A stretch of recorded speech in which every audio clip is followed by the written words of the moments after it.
இன்றைய தியானம். நீ அழாதபடிக்கு உன் சத்தத்தை அடக்கி, நீ கண்ணீர் விடாதபடிக்கு உன் கண்களை காத்துக்கொள் என்று கர்த்தர் சொல்லுகிறார். உன் கிரியைக்கு பலனுண்டென்று கர்த்தர் சொல்லுகிறார். எரேமியா 31:16. ஆண்டவரும் இரட்சகருமாகிய இயேசு கிறிஸ்துவின் நாமத்தினாலே இந்த காலை வேளையிலே இன்றைய தியான நிகழ்ச்சியின் வாயிலாக உங்கள் ஒவ்வொருவரையும் சந்திப்பதில் நான் கிறிஸ்துவுக்குள் மிக்க மகிழ்ச்சி அடைகிறேன். பிரியமானவர்களே, கர்த்தருடைய பிள்ளைகளுக்கு கர்த்தர் அநேக காரியங்களை அவங்க சிறையிருப்பில் இருந்து அவங்க விடுதலை பெற்று வருகிற அந்த நாட்கள்ல அவங்க எவ்வளவுக்கு எவ்வளவு வேதனைப்பட்டு கண்ணீர் வடிச்சு கவலைப்பட்டுக்கிட்டு இருந்தாலும் அவங்களுக்கு இந்த எரேமியா 31 ஆறுதலான வார்த்தைகளை எரேமியா தீர்க்கதரிசியின் மூலமா கர்த்தர் சொல்றார். அநாதி சிநேகத்தினால நான் உங்களை சிநேகித்தேன், காருண்யத்தினால உங்களை நான் இழுத்து கொள்றேன். இஸ்ரவேல் என்னும் கன்னிகையே, நீ மறுபடியும் கட்டப்படுவாய். உன்னை நான் கட்டுவிப்பேன், நீ கட்டப்படுவாய். மறுபடியும் நீ மேள வாத்தியத்தோடும் ஆடல் பாடல் செய்கிறவர்களின் களிப்புள்ள கூட்டத்தோடும் புறப்படுவாய். எரேமியா 31:5 பாருங்க. மறுபடியும் சமாரியாவின் மலைகளிலே திராட்சை தோட்டங்களை நாட்டுவாய். நாட்டுகிறவர்கள் அவைகளை நாட்டி அதன் பலனை அனுபவிப்பார்கள். கர்த்தருடைய பிள்ளைகளே, அவங்க சிறையிருப்புக்குள்ள இருக்கும் பொழுது அவங்க தப்பு செய்யும்போது அவங்களை தண்டிக்கிறாரு, அவங்கள சிக்ஷிக்கிறாரு. அதே வேளையில அவங்கள அப்படியே விட்டுறலங்க. அவருடைய ஜனத்துக்கு அவர் ஆறுதலை, சிறையிருப்பிலிருந்து மீண்டுமாய் தூக்கி எடுப்பேன்ற நம்பிக்கையூட்டக்கூடிய உயிர்ப்பிக்கக்கூடிய வார்த்தைகளையும் கொடுக்க அவர் தவறலங்க. நம்முடைய தேவன் அன்புள்ளவர். உன் கிரியைக்கு பலனுண்டு என்று கர்த்தர் சொல்லுகிறார். இன்னைக்கு இந்த வார்த்தையை சொல்லி உன் கிரியைக்கு பலனுண்டு என்று சொன்னீரே.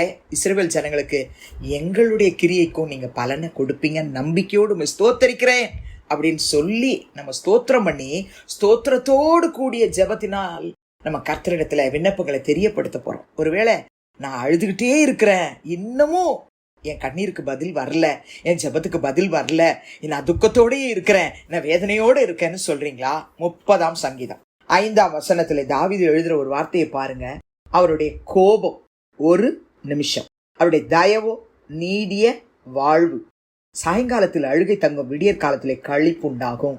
உங்க கண்ணீருக்கு இன்றைக்கு கர்த்தர் பதில் கொடுத்துட்டார். உங்க அழுக களிப்பா மாறப்போகுது. கரங்களை வைத்து ஒரு அல்லேலூயா சொல்லி கர்த்தரை மகிமைப்படுத்துங்க பிரியமானவர்களே. உங்க அழுக இன்றோடு களிப்பாய் மாறப்போகிறது. உங்க கிரியையை கர்த்தர் பார்த்துக்கிட்டே இருக்கிறார். உங்க கிரியை மட்டும் கர்த்தருக்கு பிரியமான கிரியா இருக்கும் என்று சொன்னால் நிச்சயமாகவே பிரியமானவர்களே பலன் உண்டு. நன்கு தெரிந்த ஒரு பாத்திரம் ரூத். மோவாபிய ஸ்திரீ தான். கணவனை இழந்தவள், தன் தாய் வீட்டுக்கு போகல, தன் மாமியாரோடு கூட கர்த்தரை பற்றி பிடித்து கொண்டாள். அவளோடு கூட மீண்டுமாக பெத்லகேமுக்கு வருகிறாள். அவங்களோடு கூட தங்கி இருக்கிறா. அவங்க சொல்ற ஆலோசனையின்படி செயல்படுறா. தற்செயலாய் கர்த்தருடைய ஆவியானவர் அவளை நடத்தி போவாசுடைய வயலுக்கு கொண்டு போறாரு. அங்கு அவ கதிர்களை பொறுக்கிறா.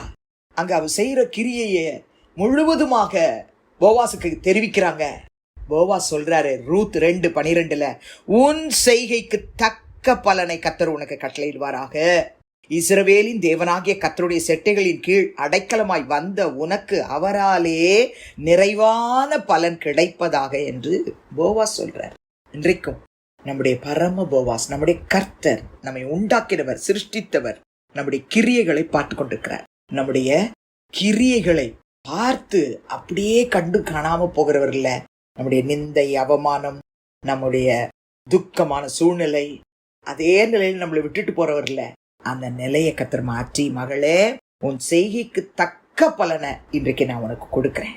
சேனைகள் கர்த்தர் சொல்றார், உனக்கு நான் கட்டளை இடுகிறேன். ஏன்னா நீ இஸ்ரவேலின் தேவனாகிய கர்த்தருடைய செட்டைகளின் கீழ் அடைக்கலமாய் வந்து விட்டபடினால் உனக்கு என்னாலே, என் கர்த்தராலே, என்னாலே நிறைவான பலன் கிடைக்க போகுதுன்னு சொல்றார். கரங்களை வீழ்த்தி கர்த்தருக்கு நன்றி சொல்லிக்கொண்டே ஸ்தோத்திரம் பண்ணிக்கொண்டே இந்த வார்த்தையை வாசிச்சுட்டு எரேமியா 31:16 படி உன் கிரியைக்கு பலனுண்டு என்று கர்த்தர் சொல்கிறார் வார்த்தையை நான் நம்புறேன்ப்பா. எனக்கு இன்னைக்கு பலனை கொடுக்க போறீங்கப்பா, உங்களுக்கு ஸ்தோத்திரம்னு சொல்லுங்க பிரியமானவர்களே, பலன் கிடைக்கும். அப்போஸ்தலனாகிய பவுல் எபிரேயருக்கு எழுதும்போது சொல்றாரு, எபிரேயர் 6:10, ஏனென்றால் உங்கள் கிரியையையும் நீங்கள் பரிசுத்தவான்களுக்கு ஊழியம் செய்ததினாலும் செய்து வருகிறதினாலும் தமது நாமத்திற்காக காண்பித்த அன்புள்ள பிரயாசத்தையும் மறந்து விடுகிறதற்கு தேவன் அநீதி உள்ளவர் அல்லவே. பழைய ஏற்பாட்டில் ரூத்தம்மா, இன்னைக்கு புதிய ஏற்பாட்டில அவருடைய ரத்தத்தால் கழுவப்பட்ட மகளே மகனே, என்னையும் உங்களையும் நம்முடைய கிரியையை பார்த்து சொல்றாரு, நீங்க பரிசுத்தவான்களுக்கு ஊழியம் செய்ததினால், ரட்சிக்கப்பட்ட நாள்ல இருந்து இந்நாள் வரைக்கும் நீங்க பரிசுத்தவான்களுக்கு ஊழியம் செஞ்சிருக்கிறீங்களா அப்படின்னா அதெல்லாம் கர்த்தர் கணக்குல வச்சு செய்ததினால், செய்து வருகிறதினால், தமது நாமத்திற்காக, அவருடைய நாமத்திற்காக நீங்க காண்பித்த அன்புள்ள பிரயாசத்தையும் அவர் மறந்து விடுகிறதற்கு அவர் அநீதி உள்ளவர் அல்லவேன்னு சொல்லி நம்ம பார்த்தோம். எபிரேயர் 11:6 பார்க்கிறோம், அவங்களுக்கு பலன் உண்டு என்று கர்த்தர் சொல்றார். பாருங்க, விசுவாசம் இல்லாமல் தேவனுக்கு பிரியமாய் இருப்பது கூடாத காரியம். ஏனென்றால் தேவனிடத்தில் சேர்கிறவன் அவர் உண்டென்றும் அவர் தம்மை தேடுகிறவர்களுக்கு பலன் அளிக்கிறவர் என்றும் விசுவாசிக்க வேண்டும். நமக்கு பலன் உண்டு. ஜெபிக்கலாமா? பரலோக பிதாவே, இயேசு கிறிஸ்துவின் நாமத்தில் இந்த காலையில நம்முடைய சமூகத்துக்கு நாங்கள் வருகிறோம். எரேமியா 31:16 படி ஆண்டவரே, இந்த நாளிலே யார் யார் உண்மையாகவே எழுத்தின்படி கண்ணீர் வடித்துக் கொண்டிருக்கிறார்களோ, தகப்பன், தாய், சகோதரன், சகோதரி, மகன், மகள், எதிர்காலம் நல்லா இல்ல, குடும்பம் சமாதானமா இல்ல, பிரிந்து போயிருக்கிறோம், கடன் பிரச்சனை, வியாதி, போராட்டம், எல்லா விதத்திலும் நெருக்கம், வாழ்வதை விட மரித்து போவது நலம்னு சொல்லி கண்ணீர் வடிப்பார்களானால் கர்த்தாவே, அவருடைய கிரியைகளை எல்லாம் கர்த்தர் நீர் பார்த்துட்டு தானே இருக்கிறீங்கப்பா. சங்கீதம் 30:5 படி அழுகையை களிப்பா மாற்றுங்க அப்பா. பிளீஸ் அப்பா, ரூத்துக்கு நீங்க கொடுத்தது போல நிறைவான பலனை கொடுங்க அப்பா. உமக்காகவும் உங்களுடைய ஊழியக்காரர்களுக்காகவும் உங்க பிள்ளைங்க கிரியை செஞ்சிருக்காங்கல்ல, ஊழியம் செஞ்சிருக்காங்கல்ல, செய்துட்டு வராங்கல்ல, உங்க நாமத்துக்காக அவங்க காண்பித்த அன்புள்ள பிரயாசத்தையும் மறந்துடாம அவங்களுக்கு பலனை கொடுப்பேன்னு சொன்னீங்கல்ல, கொடுங்கப்பா. இயேசுவின் நாமத்தில் பிதாவே, ஆமென். கிறிஸ்துவுக்குள் பிரியமானவர்களே, இந்த நாளிலே கர்த்தர் தாமே உங்களோடு கூட இருப்பாராக, உங்களை ஆசீர்வதிப்பாராக, உங்களை நடத்துவாராக. ஆமென்.